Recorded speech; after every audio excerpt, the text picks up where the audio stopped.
बिस्मिल्लाहिर्रहमानिर्रहीम। खातिन हज़रात, मैं हूं अख्तर अब्बास और आप सबको अस्सलाम वालेकुम। मरियम ने बड़े दिनों से एक फरमाइश की ही थी कि सर अपना लिखा हुआ कोई अफसाना सुनाइए, और ये मेरी किताब है फटा हुआ दूध। तो इसका जो आखिरी अफसाना है वो मैंने चुना है। ये ज़िंदगी की एक हकीकत है, और ऐसी हकीकत जिसका कुछ हिस्सा मैं जानता हूँ, यानी जैसे आप आई विटनेस कहते हैं। ये बहुत तकलीफ दे थी, इसने मुझे भी बहुत दर्द दिया। यानी जब मैं इसके आखिर पे पहुंचा, इसको मुकम्मल किया, तो यकीन माने ऐसा हुआ कि मेरी आंखों से वो आखिरी लफ्ज़ लिखते हुए टप टप आंसू गिर रहे थे। कोई लफ्ज़ या सिचुएशन या वाकया इतना भी ताकतवर हो सकता है कि आपको रुला दे, जबकि आप जानते हो कि आप अपने हाथों से उसको लिख रहे हो। तो कुछ चीज़ें हैं जो मुजस्सम होकर हमारे सामने आ जाती हैं। अदब या लिटरेचर वही होता है जो आप उसको एक आम सी चीज़ को इस अंदाज में बयान करते हो कि जिसमें लिटरेरी टच होता है, उसमें लज्जत होती है, उसमें लफ्ज़ों का जो उतार चढ़ाव है वो आम जिंदगी के आम लफ्ज़ों से थोड़ा मुख्तलिफ होता है। उसमें एक खूबसूरत जो तराकीब होती हैं, मुहावरे होते हैं और तशबीहात होती हैं। लाइक ये वारस आगाज यहाँ से होता है। माचिस की तीली अभी जली है, एक शोला सा लपका है, कई अगरबत्तियां सुलगने लगी हैं, धुआं ऊपर जा रहा है और खुशबू चारों तरफ धीरे धीरे सफर कर रही है। और मैं सोच रही हूं बस यही है इंसानी जिंदगी की कहानी, कुछ इससे ज्यादा हो तो मुझे भी बताओ। दादी वो सबकी थी, पर मेरी तो दादो थी। जाने क्या बात थी, वो रुखसत हुई तो घर में सभी के तासुरात मुख्तलिफ थे। खुद मुझको यूं लगा जैसे मेरे कदमों में झुका आसमान यकायक बुलंद हो गया, तो मेरी दस्तरस से बाहर निकल गई हूँ, दूर चली गई हूँ। दादो दूसरे लोगों की पहुंच से तो पहले ही दूर निकल गई थी।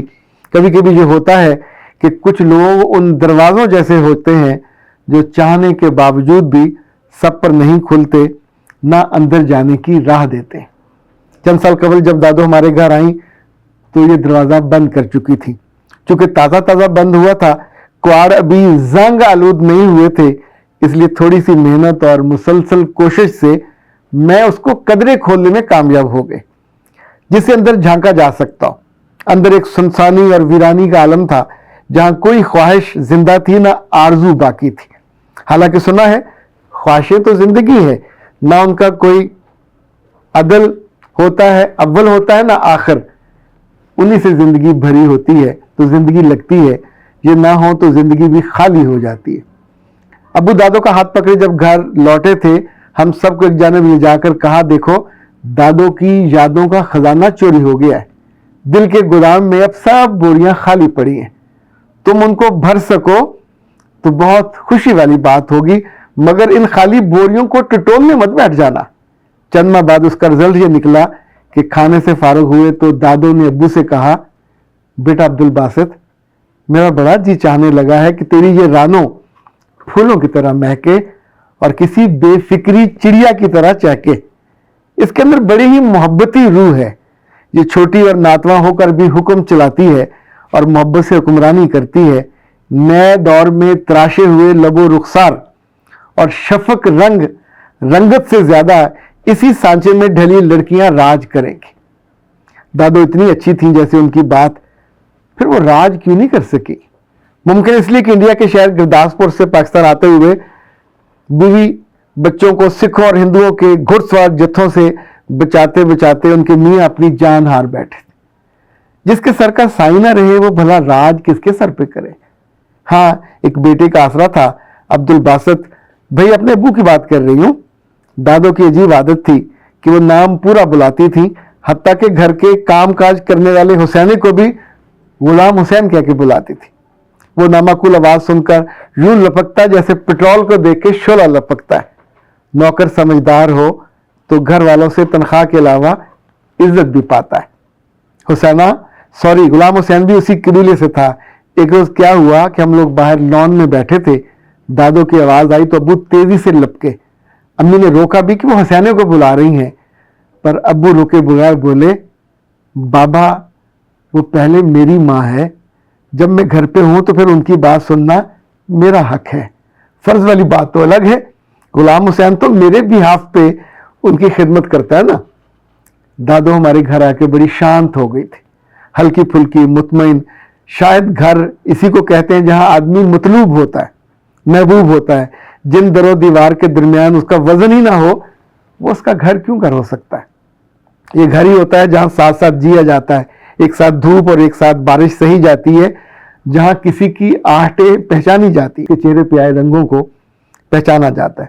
گھر کو محبت کی بڑی ضرورت ہوتی ہے. جہاں یہ دولت ہو وہاں تیور ہی کچھ اور ہوتے ہیں. دادو جس گھر میں عمر بھر رہی وہ ان کا اپنا گھر تھا. پھر 6 بیٹیوں کی شادیاں کی اور 7ویں کو اسی گھر میں آباد کیا. آخری کئی سال وہ اپنے گھر میں مہمان ہو گئی, مالکن سے مہمان, اور وہ بھی غیر مطلوب. پھر دل بھر بھر کیوں نہ آئے گا. لیکن کمال بات یہ تھی کہ دادو نے ہمارے یہاں آ کر کبھی اپنے گھر کو یاد کیا, نہ اپنے محلے کو, نہ اپنے شہر کو. حالانکہ ایک یادوں کا پورا جہاں آباد تھا. یادوں کا کیا ہے, یاد رکھی جائیں تو ہر بات ایک یاد ہے, اور انہی سے زندگی عبارت ہے. کچھ لوگ تو یادوں کو ہی زندگی بنا لیتے ہیں. اگر سچ یہ ہے کہ یادیں کل زندگی نہیں ہوتی, زندگی یادوں سے کچھ زیادہ ہوتی ہے. نئے گھر میں یادیں ماحول اور پذیرائی سے جڑی ہوتی ہیں. بڑے بڑے پل اور نقش ماند پڑ جاتے ہیں, بھول جاتے ہیں. کبھی ایک لمحے کی بات کانٹا بن کر باقی زندگی رگے جاں کو جلائے رکھتی ہے, تلملائے رکھتی ہے. زندگی ختم ہو جاتی ہے, چبھن باقی رہتی ہے. دادو کی گود میں مجھے کم ہی لیٹنے اور بیٹھنے کا موقع ملا, پر وہاں بہت گداز اور مٹھاس تھی. ایک روز وہ کہنے لگی, رانو تجھے پتا ہے گرداسپور میں ہمارا گھر کتنا بڑا تھا. حویلی تھی, زنان خانہ الگ, مردان خانہ الگ, نوکر خانہ الگ, ڈھور ڈھنگر. تیرے دادا کو بڑے لوگ ملنے آتے تھے, فیصلوں کے لیے بلاتے. وہیں پہ مولا نے مجھے 7 بیٹیاں اور ایک بیٹا دیا. سبھی مبارکیں دینے آئے کہ یہ بیٹا بڑھاپے کا سہارا بنے گا. تو میں نے کہا, نہ جی نہ, سہارا صرف سونے رب کا. یہ بیٹا تو اس کی امانت ہے. یہ جین جوگا ہماری خوشی ہے, ہماری آبرو اور سہارا بننا یہ تو اس کی اپنی مرضی ہے.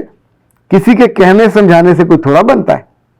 میں نے بات سنتے پوچھ لیا, دادو وہاں کے گھر اور لوگ اب یاد آتے ہیں؟ بولی, میری جان, گھر اور ملک عمارتوں سے یاد نہیں آتے, مکینوں سے یاد آتے ہیں.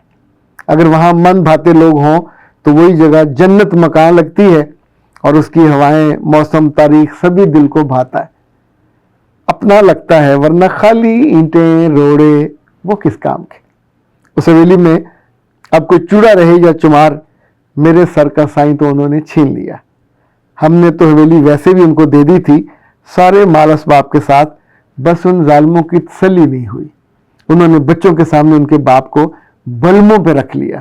اس بیشتی نے بھی نہ زاری کی نہ بھاگا, بلکہ ہمیں جانے کا کہہ کے خود کو ان کا ہدف بنا لیا.